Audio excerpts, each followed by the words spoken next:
Oke, selamat malam Bapak Ibu sekalian. Selamat datang dan juga terima kasih atas kesempatan pada malam hari ini. Kami dari tim PT Sejahtera Aman Lestari ingin mempresentasikan produk baru dari PT kami, yaitu AirBlue. Mungkin sebelum itu kita bisa memperkenalkan diri terlebih dahulu. Ini adalah tim kami. Jadi kami semua ada di Zoom. Yang pertama ada Project Manager dan juga founder dari AirBlue, yaitu Rico Febrian. Kemudian saya sendiri, Christopher Hugo Smitro, selaku co-founder dan juga pembicara untuk materi pada malam hari ini.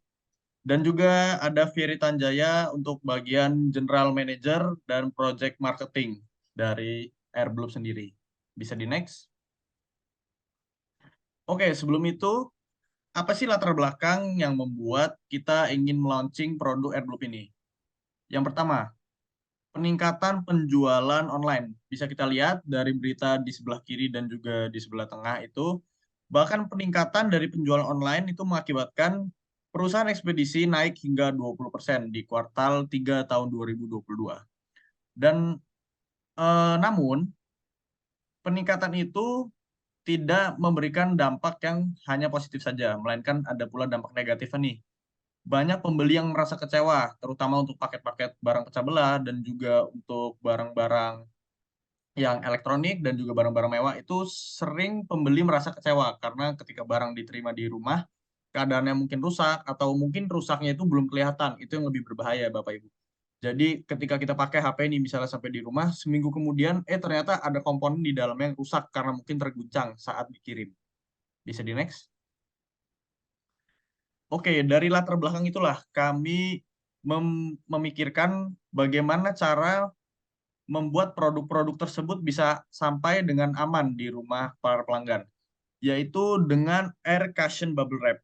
Ini merupakan teknologi baru, yaitu dengan memberikan tekanan angin yang lebih kuat dan juga lebih banyak, sehingga memaksimalkan keamanan dari produk yang diamankan di dalamnya.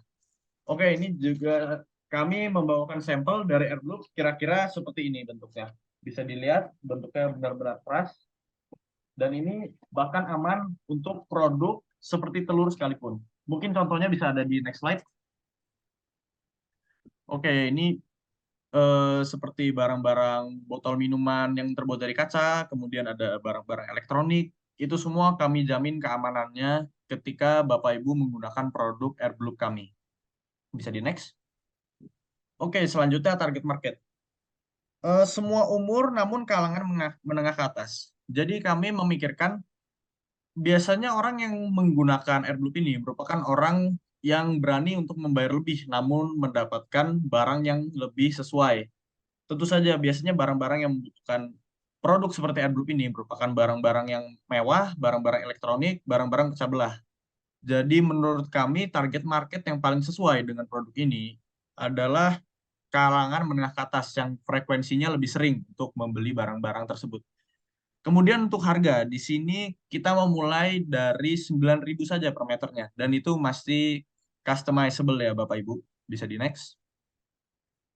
Strategi, oke, karena ini merupakan industri 4.0, jadi kita tentunya saja harus memiliki website perusahaan untuk branding dan kredibilitasnya.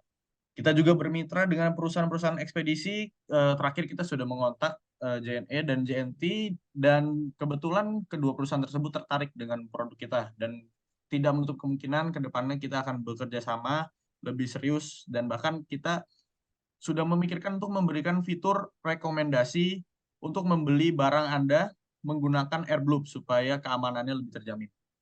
Channelnya juga mungkin Bapak Ibu bisa lihat sendiri, itu ada banyak contohnya, tidak bisa kita sebutkan satu persatu. Next. Oke, kita langsung saja ke bagian financial projection.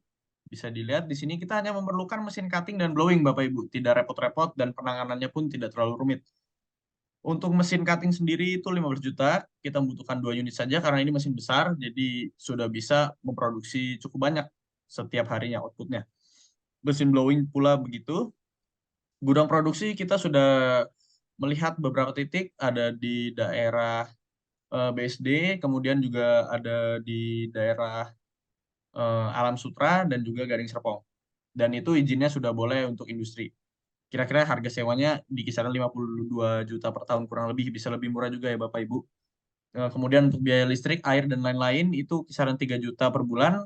Biaya marketing dan biaya website 3.500.000 per bulannya. Kita breakdown dan mendapatkan harga sekitar segitu. Dan biaya bahan bakunya 5 juta, itu estimasi per bulan. Jadi kalau kita kalikan biaya variabelnya itu per tahunnya 138 juta. Dan juga fixed cost 130 juta. Dan kalau kita total, investasi awal kita butuhkan sekitar 268 juta Bapak Ibu. Oke, jadi dengan investasi uang 238 juta itu kira-kira bisa mendapatkan revenue berapa nih? Oke, ini kita berikan secara jelas di sini. Yang pertama pendapatan kita itu dari sales. Proyeksi penjualan terjual itu kita ambil titik terendahnya saja ya Bapak Ibu. Dari riset yang kami lakukan itu penggunaan bubble wrap saja bisa mencapai sekitar 2.500 meter itu per tokonya. Jadi kita mengambil output yang paling kecil saja 2.500 meter per bulan dikalikan dengan harga jual kita Rp9.000 itu kita mendapatkan 22.500.000. Kemudian dengan partnership kita kemarin sudah melakukan diskusi namun belum sampai kontrak ya. Tapi pembicaraan kita terakhir itu kira-kira ada di kisaran 5 juta per bulan. Kita mendapatkan revenue dari partner-partner kita kisaran harga segitu Bapak Ibu. Jadi total revenue-nya jika digabungkan sales dan partnership itu 27.500.000 dan ini dia break even point. Break event point-nya itu kita bulan ke-9 bahkan sudah bisa break even point Bapak Ibu. Jadi bulan ke-10 sampai 12 kita sudah bisa mendapatkan profit 48 juta. Sangat bagus bukan Bapak Ibu? Next. Oke, jadi dari profit yang sebesar itu kita di sini em, memberikan gambaran. Jadi ini masih negotiable ya Bapak Ibu, tapi kita memberikan patokan kisaran untuk pembagian sharing profitnya ini pengelola itu 60% karena kita juga masih butuh berkembang kan Bapak Ibu, jadi banyak dana yang perlu kita investasikan kembali ke perusahaan ini.